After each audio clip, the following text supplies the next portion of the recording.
அன்பு உறவுகள் அனைவருக்கும் வணக்கம். சில மனிதர்கள் தொட்டது எல்லாமே வெற்றியாகுது, அவங்க வாழ்க்கையில் எல்லாமே கிடச்சிருக்கு.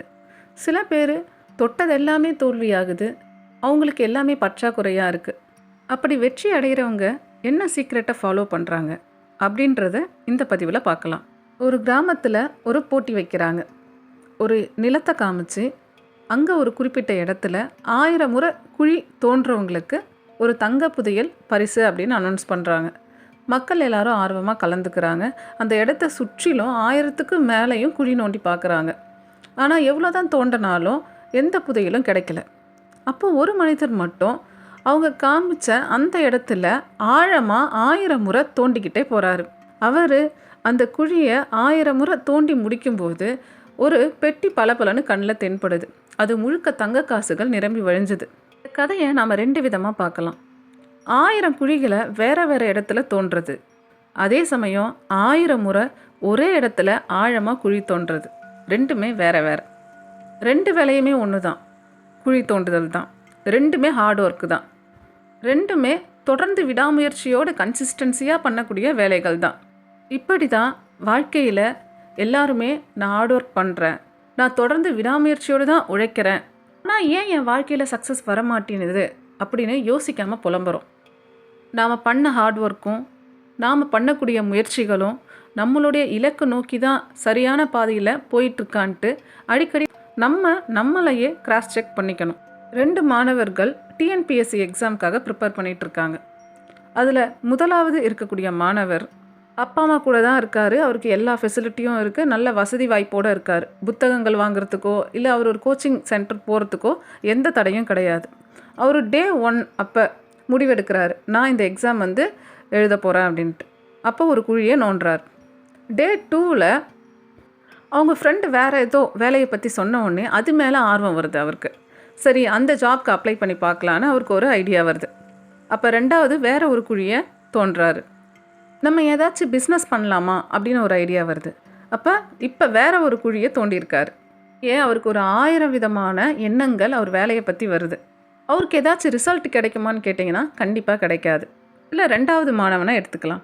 அவர் அப்பா அம்மாவை விட்டு தனியாக கிராமத்திலேருந்து வேறு ஒரு சிட்டிக்கு வந்திருக்காரு. அவர் ஒரு 10க்கு 10 ரூமில் தங்கி வேலை செய்கிறாரு. அவரோட ஃப்ரீ டைமில் டிஎன்பிஎஸ்சி எக்ஸாமுக்கு ப்ரிப்பேர் பண்ணலாம் அப்படின்னு ஒரு ஐடியா வருது. ஃபினான்ஷியல் பேக்ரவுண்ட் அந்த அளவுக்கு சொல்கிற மாதிரி இல்லை, புக்கு வாங்க கூட அவருக்கு காசு இல்லை. பட் கடவுள் மேலே, இந்த யூனிவர்ஸ் மேலே பயங்கரமான நம்பிக்கை இருக்குது. கண்டிப்பாக என்னை படைத்த கடவுளே என்னை அவர் வழி நடத்துவார் அப்படின்ட்டு முழுசாக நம்புகிறார். டே 1 இந்த எக்ஸாம் நம்ம கண்டிப்பாக அப்ளை பண்ணுறோம், பாஸ் பண்ணுறோம் அப்படின்னு ஒரு ஐடியா வருது. டே 2 அவர் ஃப்ரெண்ட்ஸ்கிட்ட இந்த ஐடியா பற்றி ஷேர் பண்ணும்போது அதில் அவரோட ஃப்ரெண்டு ஒருத்தவர் ஒரு ஃப்ரீயாக கோச்சிங் பண்ணக்கூடிய ஒரு சென்டர் பற்றி சொல்கிறாரு. அவர் அங்கே போய் பார்க்குறாரு. டே 3 அங்கேயும் அவர் ஜாயின் பண்ணுறாரு. அங்கே சில டீச்சர்ஸ் இவருக்கு புக்கு ஃப்ரீயாக படிக்க தராங்க. இப்படியே அவர் எல்லா எண்ணங்களையும் எல்லா குழிகளையும் ஒரே இடத்துல ஆழமாக தோண்டிக்கிட்டு போகிறாரு. எக்ஸாம் ரொம்ப ஈஸியாக இருக்குது, பாஸ் பண்ணிடுறாரு. அதுக்கப்புறம் இன்டர்வியூ போகிறாரு, வேலையும் கிடச்சிடுது. இப்போ அவர் சக்ஸஸ் பண்ணிட்டார். இப்போ நாம் சிந்திச்சு பார்க்கணும், நம்மளுடைய எண்ணங்கள், நம்மளுடைய ஹார்ட் ஒர்க், நம்மளுடைய ஃபோக்கஸ், நம்மளுடைய எனர்ஜி, இது எல்லாமே ஒரே இடத்துல ஸ்ட்ராங்காக குவிஞ்சிருக்கா, அப்படி இல்லாமல் பல்வேறு இடத்துல சிதறி கிடக்குதா? நம்ம வாழ்க்கையில் பணமாக இருக்கட்டும், எண்ணங்களாக இருக்கட்டும், நம்மளுடைய எனர்ஜியாக இருக்கட்டும், உழைப்பாக இருக்கட்டும், எதுவுமே பல இடங்களில் சிதறி கிடச்சிதுன்னா நமக்கு தேவையான ரிசல்ட் வராது. அதுவே அது எல்லாம் ஒரே இடத்துல குவியும் போது நமக்கு பிரம்மாண்டமான வெற்றிகள் நிச்சயமாக கிடைக்கும். ராமு டெய்லியுமே காலையில் 3 மணிக்கு எழுந்துப்பார். ஏன்னா அவர் 2 பஸ் பிடிச்சி ஒரு ட்ரெயின் பிடிச்சி தான் வேலைக்கு போகணும். வேலைக்கு போயிட்டு ரொம்ப ஹார்ட் ஒர்க் பண்ணுவார். ரிட்டன் வீட்டுக்கு வர்றதுக்கே 10 ஆகிடும். சாப்பிட்டு அவர் படுத்து தூங்குறதுக்கே 11 மணிக்கு மேலே ஆகிடும். தூங்குகிற டைம் ரொம்ப கம்மி. அவர் எல்லாருக்கிட்டேயும், பார்க்குற எல்லாருக்கிட்டேயும், நான் எவ்வளோ வருஷமாக எவ்வளோ கடுமையாக உழைக்கிறேன் தெரியுமா, எனக்கு சரியான தூக்கம் இல்லை, சரியான சாப்பாடு இல்லை, நான் தொடர்ந்து உழைச்சிக்கிட்டு தான் இருக்கேன், ஆனால் எனக்கு ஏன் எந்த முன்னேற்றமும் இல்லைன்னு புலம்புறாரு. அவர் வயசு ஒத்த, அவர் படித்த அதே படிப்பை படித்த அவரோட ஃப்ரெண்டு சோமு இருக்கார். அவர் ஒர்க் பண்ணுற டைமே 2 மணி நேரம் தான். அவர் ஃபேமிலியோடையும் டைம் ஸ்பெண்ட் பண்ணுறாரு. அவரோட ஃபிட்னஸ்க்கும் அவர் ஜிம்முக்கு போகிறது, எக்ஸசைஸ் பண்ணுறது எல்லாமே பண்ணுறாரு. அவரோட பிஸ்னஸும் சக்ஸஸ்ஃபுல்லாக பண்ணுறாரு. 1க்கு 3 பிஸ்னஸை ரொம்ப கண்ணும் கருத்துமாக பார்த்துட்ருக்காரு. அவர் 8 மணி நேரம் நல்லாவே தூங்குறாரு. கிடைக்கும்போது மெடிடேஷன் பண்ணுறாரு. தன்னோட குழந்தைங்களோட விளையாடுறாரு. இவங்க 2 பேரோட வாழ்க்கையை பார்த்தா நமக்கு புரியும்.